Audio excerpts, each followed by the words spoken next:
Una época interesante donde los parlamentarios y los políticos tenemos que empezar a leer informes sanitarios y leer lo que hay, ¿no?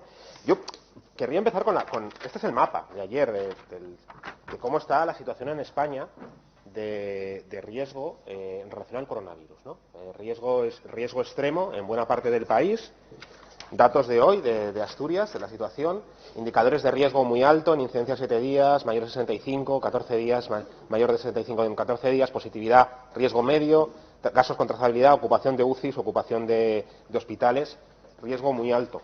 Estamos en situaciones de riesgo muy alto, riesgo extremo, en el conjunto de la situación epidemiológica, donde en Asturias seguimos, en los últimos datos del Ministerio de Sanidad, siendo la comunidad con mayor tanto por ciento de camas ocupadas por el COVID y la tercera en tanto por ciento de camas ocupadas de UCI, ¿no? Camas UCI COVID. Esa es la situación sanitaria en la actual, tercera comunidad en números totales con más fallecimientos.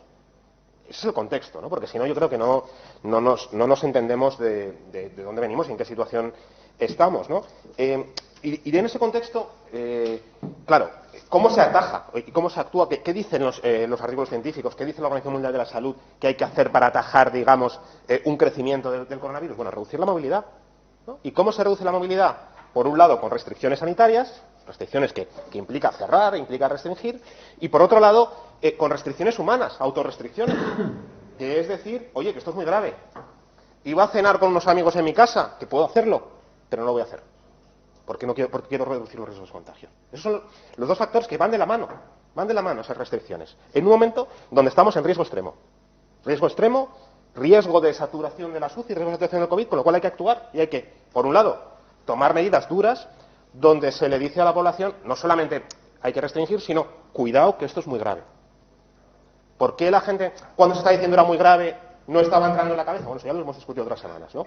De cómo se llega a una situación donde la gente no está escuchando la gravedad de la situación a pesar de que el gobierno lo está diciendo, ¿no? Y qué discursos fomentaron también eso, ¿no? ¿Y qué es lo que por cierto, medidas de cierres, esto es el informe que hicieron de movilidad general y uso de transporte público, la reducción antes de los cierres perimetrales de relatividad no esencial, ¿no? Una reducción de la movilidad. Eso hubo, menos movilidad, menos riesgo. Y menos riesgo, por cierto, y datos de últimas semanas son públicos, los conocemos, reducción también del número de contagios. Bueno, eso es lo que había que hacer en ese momento. Por cierto, otra gráfica, Ministerio de Sanidad, ¿dónde se está contagiando la gente? Claro, evidentemente sigue. ¿Cuáles son los focos de contagio, ¿no? Que también yo eso creo que tiene que estar en el debate público. Seguimos teniendo focos en el ámbito educativo, por cierto, más en secundaria que en primaria, es decir, probablemente fuera del instituto, a la salida, en las cafeterías donde hay o juntándose.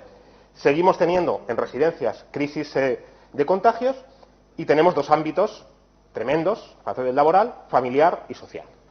Reuniones familiares, reuniones de amigos, donde seguimos teniendo contagios. También en el ámbito, por cierto, de hostelería, en la incidencia acumulada durante la pandemia, me parece, si no me equivoco, los datos que me decía, ocio nocturno, 2.387 casos, hostelería 2.340. Ha habido un foco ahí. Ahí había un foco donde había que actuar, ¿no? Con lo cual, quiero decir, hay muchos ámbitos donde tenemos que actuar en ese sentido y es evidentemente que hay que hacer, ¿no? ¿Eso quiere decir y eso justifica que cuando se hace un cierre no haya al momento compensaciones a los sectores de actividad? Eso creo que no. Creo que tiene que ir de la mano. Claro, que el mismo día que se cierra tiene que haber una partida de ayudas que lleguen al momento. Y eso no lo hemos hecho. Eso no puede volver a pasar. ¿Por qué? Porque estamos en un sistema de olas epidemiológicas, ¿no? Con lo cual, sí en las ayudas, sí en las compensaciones que sean justas, pero también entendiendo y haciendo... Gracias, señor Marirripa.